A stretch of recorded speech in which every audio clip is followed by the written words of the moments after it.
자, 반갑습니다. 신경진입니다. 자, 우리가 지난 시간까지 23장 컬렉션 프레임워크의 파트 1을 마치고 이제 24장 파트 2에 들어왔는데요. 자, 이번 장에서 우리가 배워야 될 내용이 전반적으로 좀 훑어보면요. 어떤 게 있냐면 일단 셋 계열을 좀 살펴봐야 되고요. 그 다음에 맵 계열도 좀 살펴봐야 되고, 그리고 뭐 트리셋하고 트리맵이 있는데 이거는 검색 기능을 강화시킨 컬렉션들이 있어요. 그런 거 하고, 그리고 우리 컴페어러블하고 컴페어러터 이거 했는데 다시 한번 더 좀 헷갈리는 부분이 있기 때문에 이거를 좀 한번 더 보기로 하고요. 그리고 제가 앞에서 설명을 드렸죠. 어레이 리스트와 벡터의 가장 큰 차이점은 동기화가 되어 있느냐 되어 있지 않느냐라는 그 차이가 있는데, 어레이 리스트도 동기화 처리를 할 수가 있는 방법이 있다라고 설명을 드렸어요. 그죠? 그거에 대한 방법과 그리고 이제 그런 것들에 대해서 쭉 한번 살펴보려고 합니다. 아시겠죠? 자, 그래서 첫 번째 이론 시간에는 셋 계열에 대해서 한번 살펴보는 시간을 갖도록 하겠습니다. 자, 셋은 제가 여러분들한테 애초에 그 컬렉션 들어오기 전부터 제가 여러분들한테 설명을 드린 바 있습니다. 그래서 한번 가볍게 들어주시고, 그리고 근데 여기에 나오는 특징들이나 메서드들은 조금 여러분들이 정리를 해 두시기 부탁드리겠습니다. 자, set 인터페이스는 얘는 특징이 뭐였어요? 구슬주머니처럼 생겼다. 그죠? 구슬주머니처럼 생겨서 거기에 수학의 집합과 아주 유사하다라고 제가 말씀을 드린 바 있습니다. 그래서 앞에 배웠던 리스트 계열들은 대다수 배열 기반이다 보니까 어떻게 인덱스가 있기 때문에 뭡니까? 우리가 굳이 그거는 순서를 유지하고 안 하고를 떠나서 간에 알아서 인덱스가 순서를 유지시켜 주잖아요. 그죠? 그리고 객체는 중복 저장이 되고 뭐 그렇기 때문에 그러한 차이점이 좀 있는데요. 이 뭡니까? 셋 인터페이스는 수학의 집합에 비유할 수가 있다. 그래서 구슬주머니에 예를 들어서 여러분들이 네 발 달린 동물, 뭐 혹은 포유류의 종류, 혹은 또뭐 여러 가지 집합이 있겠죠, 그죠? 그러한 집합들을 이렇게 넣다 보니까, 구슬주머니에 이렇게 넣다 보니까 순서를 유지할까요? 예, 유지 안 하죠. 그렇죠. 유지 안 하고, 그리고 중복은 허용할까요? 그렇죠. 중복도 허용하지 않습니다. 만약에 네 발 달린 동물인데 여기에 사자를 넣었는데 또 사자를 넣을 수는 없잖아요. 그죠? 맞습니까? 그렇기 때문에 그 중복은 허용하지 않는다라는 거예요. 그래서 저장 순서를 유지하지 않는다. 객체를 중복 저장이 안 된다. 그리고 널은 제가 저장할 수 있다고 했어요. 그런데 그것도 역시 중복 저장이 안 되기 때문에 하나의 널만 저장이 가능하다라고 앞서 얘기한 적도 있었고요. 그죠? 이러한 특징들이 있다라는 게 바로 set 인터페이스, 즉 set 계열들이에요. 알겠죠? 자, 구형 클래스는 이미 우리가 앞에서 좀 봤나요? 해시맵만 봤죠, 그죠? 예. 해시 셋이 있고요. 그리고 트리 셋이 있어요. 그리고 sorted 셋이 있는데, 이 해시 셋은 물론 해시 셋은 해시 시리즈죠. 그죠? 해시 시리즈다. 그죠? 해시 셋, 해시 맵, 그리고 해시 테이블, 뭐 이런 것들이 있었다. 그죠? 그런 것들은, 해시 시리즈들은 제가 여러분들한테 동등객체를, 논리적 동등을 확인을 하기 위해서는 두 가지의 오브젝트 메서드를 오버라이딩을 해야 한다라고 제가 오브젝트 클래스 설명할 때 여러분한테 말씀드린 바 있습니다. 그게 바로 뭡니까? 그쵸? 해시코드 오버라이딩, 그리고 equals 오버라이딩 두 개를 해서 해시코드를 먼저 부르고 주소가 같은지 먼저 해시코드가 같은지 먼저 비교를 하고요. 그럼 1차적 논리적 동득이 되고 두 번째로 equals 값 비교를 하는 거죠. 그래서 그 값도 같다면 얘는 이 두 개의 객체는 논리적 동등에 의거해서 얘네들은 동등한 객체다 이렇게 판단을 하는 거죠. 그렇게 돼버려서 true가 나왔다. 그러면 중복 저장 안 된다는 거죠. 그래서 해시셋을 사용하기 위해서는 반드시 뭐라고요? 해시코드와 그죠? 그리고 equals를 오버라이딩을 해야 한다라고 제가 설명을 드린 바 있어요. 오브젝트 클래스에서. 이해가 안 되시는 분들은 오브젝트 클래스를 여러분들이 한번 강의를 보시면 그렇게 제가 설명을 드렸습니다. 자, 그래서 이 셋은 구설주머니와 같은 개념이다. 역시 객체가 저장되는 것이 아니라 참조가 저장되는 거, 주소가 저장되는 거. 이미 이거는 앞서 어레이 리스트, 뭐 벡터 이런데 리스트 계열에서도 제가 설명을 드린 바 있어요. 그죠? 자, 주요 메서드들을 살펴보면요. add가 있고요. 똑같죠? 그리고 contains 포함되어 있는지 확인하는 거죠. is empty 비어 있는지 확인하는 거죠. 그리고 iterator 한번 봤습니다. 반복자. 그죠? 이거는 왜 반복자가 필요하냐면요. 순서를 유지하지 않기 때문에 인덱스도 없어요. 그래서 막 섞여져 있어요. 그죠? 그러다 보니까 반복자가 여기에 가서 하나씩 꺼내와서 이렇게 출력을 하는 거예요. 그래서 여기에 다 비어지면 이터레이터가 그만 돌죠. 그래서 이터레이터는 has next하고 next 메서드로 우리가 객체를 꺼내올 때 사용을 하죠. 그죠? 그 다음에 사이즈는 당연히 뭐죠? 객체 수를 리턴을 하는 거죠. 그 다음에 클리어 안에 있는 거 다 지우는 거죠. 그리고 리무브 주어진 객체를 삭제하는 거. 자, 그런데 여기서 여러분들이 리스트의 add와 리스트 계열들의 리무브하고 차이점을 한번 보십시오. 리스트 계열들은 대다수 앞에 컬렉션 인터페이스를 둘 다 상속을 받았지만은 컬렉션은 앞에서도 살펴봤지만 오브젝트 타입으로 다 받았어요. 그죠? 그런데 리스트 계열들은 인덱스가 하나 추가가 돼서 지정한 위치에다가 우리가 그 객체를 추가하거나 삽입을 하거나 삭제를 하거나 혹은 뭡니까? 이 리플레이스 대체도 셋을 이용해서 대체도 할 수가 있었어요. 인덱스를 통해서. 그런데 이거는 인덱스가 없기 때문에 그냥 오브젝트로 다 받고 있어요. 즉 그렇다는 것은 이거죠. 컬렉션 인터페이스에서 추가된 메서드가 하나도 없다. 그죠?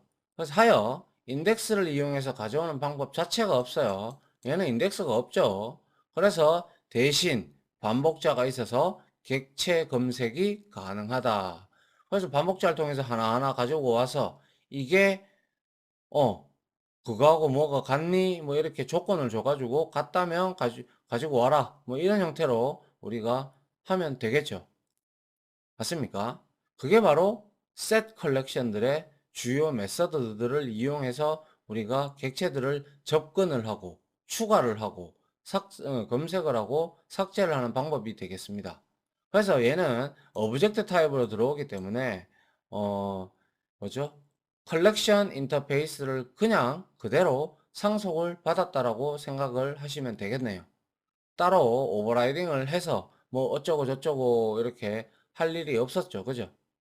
됐나요? 자, 그렇게 여러분들이 이해를 해 주시면 될 것 같네요. 자, 그 다음에 트리셋은요, 뭐 뒤에 가서 배우겠지만은 이 트리셋은 sorted 셋이 조상입니다. sorted가 뭐예요? 정렬되어진이라는 뜻이죠. 그래서 얘는요, 트리셋은 트리 구조로 이렇게 되어 있어요. 나무 형태로, 계층 구조로. 그렇게 되어 있어 가지고 얘는 저장이 되면서 자동 정렬이 됩니다. 물론 기본적으로 오름차순 정렬이 되죠. 근데 우리가 컴페어러터나 컴페어러블 인터페이스를 구현을 해서 그 인터페이스에 여러분들이 정렬 조건을 제시를 하면 내림차순도 얼마든지 가능을 하고요. 그리고 여러분들의 특정한 조건을 주면 그 조건에 맞게끔 얘가 정렬이 되게끔 되는 게 바로 트리셋입니다. 그래서 얘는 검색 기능이 상당히 강화된 컬렉션이라고 보시면 되겠네요. 자, 됐습니까? 예, 셋 컬렉션의 특징 그리고 구형 클래스 주요 메서드들을 좀 살펴봤고요.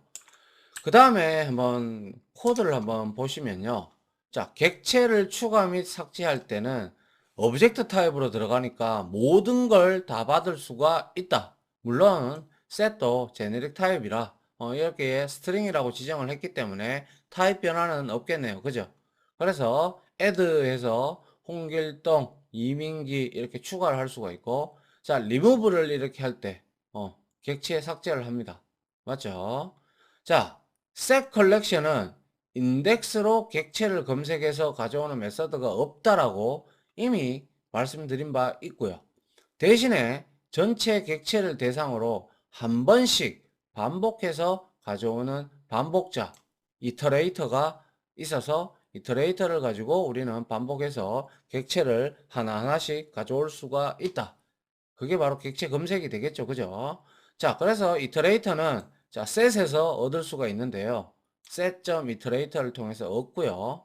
그 다음에 여기에 이제 여러분들 뭐 앞에서 잠깐 봤지만 코드에서도 봤지만 여기에는 메서드가 이렇게 있어요. 그래서 has next while문의 조건으로 들어가죠. 그죠? 얘는 true와 false를 리턴을 하니까 has next는 가져올 게 있느냐라고 묻는 거예요. 그래서 가져올 게 있다면 true, 없다면 false를 리턴합니다. 그래서 가져올 객체가 있으면 true, 없으면 false. 그리고 true가 됐다면 가져올 게 있다라는 뜻이잖아요. 그렇다면 while문 안에 우리가 next 해서 받아주는 거예요. 그래서 제네릭 타입으로 스트링을 줬으면 물론 받을 때도 스트링으로 받아줘야 되겠죠. 맞나요? 하나의 객체를 가져오는 게 바로 next 메서드입니다. 그리고 remove라는 메서드는 뭐 딱 봐도 알죠. set collection에서 제거를 하는 거고. 자, 그 다음에 이제 이터레이터를 통해 가지고 지금 할 수 있는 내용을 지금 가져오는 방법을 이렇게 코드로 적어 놓은 거고요. 맞습니까? 자, 이터레이터 얻어냈고, 자, has next 해서, 자, 있으면 가지고 와라. next. 이렇게 저장을 해서. 혹은 여러분들이 스트링 배열 타입으로 해서 저장을 해가지고 나중에 다 가져온 것들을 활용할 수도 있겠죠. 맞습니까? 물론 이거를 향상된 포문을 통해서도 이렇게 이용을 할 수가 있습니다. 그렇다고 해서 뭐 향상된 포문보다는 그래도 이터레이터를 쓰는 걸 제가 좀 추천을 드리고 싶습니다. 왜냐하면 이 반복자는 맵 계열에서 우리가 이제 키셋이라든지 엔트리셋 이게 이런 메서드가 있어요. 그런 것들을 셋 계열로 바꿔주거든요. 뭐 여튼 그래서 이터레이터는 쓰라고 있는 거니까 이터레이터를 사용을 해서 여러분들이 사용을 해도 되고 뭐 때에 따라서 여러분들이 그냥 향상된 포문을 써도 크게 문제는 없다. 둘 중에 한 가지 방법을 선택하셔서 여러분들이 사용을 해 주시기 부탁드립니다. 자, 그 다음 한번 보겠습니다. 반복차를 통한 제거예요. 이거는 그죠? 이터레이터를 얻었어요. 그죠? 이터레이터를 얻었고 여기 좀 잘못됐네. 이게 set입니다. set. 그죠? set iterator입니다. 자, 그래서 얻어냈고 has next 해서 자, 받아냈어요. 스트링 객체 하나 가져왔어요. 그죠? 그리고 난 다음에 조건 하나 줘가지고 야, 홍길동과 값이 같으면 iterator 해서 뭐 remove 이렇게 해주면 우리는 반복자를 통해서 이렇게 삭제를 할 수도 있다라는 겁니다. 알겠죠? 됐습니까? 자, 이렇게 여러분들이 반복자를 통해서 제거를 하시면 되고요. 그 다음 한번 볼까요? 자, 이제 해시셋이 나오는데요. 해시셋은 해시맵과 키와 그 자료 구조만 다를 뿐 해시 시리즈이기 때문에 움직이는 특성은 똑같습니다. 그래서 해시셋은 보시면 셋 인터페이스의 대입이 얼마든지 가능하죠. 구형 클래스니까. 그래서 가능합니다. 이렇게 넣고 특징은 얘는 동일 객체 및 동등 객체는 중복 저장하지 않죠. 셋 자체가 뭐죠? 객체를 중복 저장을 하지 않는 특징을 가지고 있기 때문에, 그래서 우리가 앞서 배운 동등객체 판단 방법은, 자, 이거는 어디까지나 래퍼 클래스나 스트링 클래스 이런 것들은 전부 다 오버라이딩이 되어 있습니다. 해시코드하고 이퀄즈가. 그죠? 그래서 그런 것들은 문제가 되지 않는데, 중요한 것은 사용자 정의 클래스들에 대해서 이제 말씀을 드리고 싶은 거예요. 이거는 사용자 정의 유저 디파인 클래스. 그죠? 사용자 정의 클래스에서 우리가 반드시 해시코드 1차적으로 해시코드의 리턴 값을 받아보잖아요. 해시 시리즈들은. 그 다음에 이 해시코드가 같다면 1차적 논리적 동등이 되고, 그 다음에 이 꼴즈를 우리가 리턴은 값을 받아봐서 이것도 트루가 나왔다. 그러면 얘는 폴스가 나오면 다른 객체가 되고, 둘 다 트루가 나왔어. 그러면 이거는 논리적으로 동등 객체로 보고 중복 저장을 하지 않겠죠. 맞습니까? 그렇게 여러분들이 이해를 하시면 되고요. 그래서 첫 번째 호출하는 값은 당연히 해시코드를 받아봅니다. 메모리 주소를. 그래서 이걸 동등하게 우리가 바꾸기 위해서 뭘 썼어요? 리턴 값에다가 우리가 멤버 변수가 적다면 그 인트 값이나 뭐 혹은 뭐 스트링 값이라면 스트링에는 해시코드가 오버라이딩이 되어 있으니까 그거를 리턴을 해주면 되는데, 제가 통상 objects의 해시 메서드를 이용해서 하라고 여러분들한테 설명을 드린 바 있습니다. 맞죠? 그 objects의 해시는 매개 변수가 몇 개가 있든지 간에 거기에 해시 메서드 안에 매개 변수로 여러 개의 멤버 변수들을 대입을 해줌으로써 그것을 조합을 해가지고 해시코드를 만들어 생성을 해서 리턴을 해주니까 동일한 리턴 값이 나올 겁니다. 맞습니까? 자, 그리고 두 번째는 당연히 equals 해서 우리가 이 값이 같으면 true를 리턴하고 값이 틀리면 false를 리턴하게 만들어주면 되죠. 그래서 첫 번째와 두 번째가 둘 다 true가 나와야 동등객체로 판단한다는 것은, 이미 앞서 오브젝트 클래스 설명할 때 제가 이미 설명을 드렸습니다. 해시 맵이 그때 예제로 쓰였는데요. 이건 해시 셋이니까 뭐 똑같아요. 해시 시리즈니까 뭐 다를 거 하나도 없어요. 자, 그래서 이렇게 첫 번째와 두 번째가 둘 다 true가 나와야 동등객체로 판단한다는 거 다시 한 번 더 잊어버렸다면 상기시켜 주시고요. 그리고 이런 것들의 해시코드를 부르는 것은 무조건 해시 시리즈들, 해시 셋, 해시 맵, 해시 테이블 이런 것들입니다. 알겠죠? 헷갈리지 않도록 합니다. 알겠죠? 다른 뭐 어레이 리스트나 링크드 리스트, 그리고 뭐 트리셋, 이런 것들은 우리가 나오지가 굳이 뭡니까? 그거는 해시코드를 호출하지 않죠. 유독 앞에 해시가 붙은 것들만 부릅니다. 알겠죠? 그 특징을 여러분들이 정리를 좀 해 두시기 부탁드리겠습니다. 자, 요까지 해서 셋 컬렉션에 대한 이론적인 설명을 드렸는데요. 뭐 그렇게 어려운 부분은 아마 없었을 거라고 생각을 합니다. 자, 그래서 뭐 특징들을 살펴봤을 때는 수학의 집합에 비유할 수 있고, 저장 순서 유지 된다 안 된다? 안 된다. 그죠? 중복 저장 안 된다. 그리고 하나의 널만 저장이 된다 라는 거. 그리고 여기에서는 이터레이터, 인덱스가 없으니까 이터레이터를 통해서, 반복자를 통해서 데이터를 객체들을 가져와서 우리가 어떻게 하면 된다 라는 것. 그죠? 그리고 이제 뭐 이터레이터에 has next 이런 메서드, 그죠? 정리를 좀 하시고요. 그 다음에 해시셋이 어떠한 메서드들을 호출하는지, 그리고 어떠한 메서드들을 오버라이딩을 해야 되는지, 유저 디파인 클래스에 한해서 말이죠. 사용자 정의 클래스. 맞죠? 그렇게 여러분들이 정리를 해 두시면 될 것 같아요. 그게 바로 set 컬렉션을 의미합니다. 알겠죠? 자, 아무튼 여기까지 set 컬렉션에 대한 설명은 마치고요. 다음 강의는 실습 강의로 찾아오도록 하겠습니다. 아무튼 지금까지 강의 들어주신다고 수고하셨고요. 다음 강의로 찾아뵙도록 하겠습니다. 자, 다들 수고하셨습니다.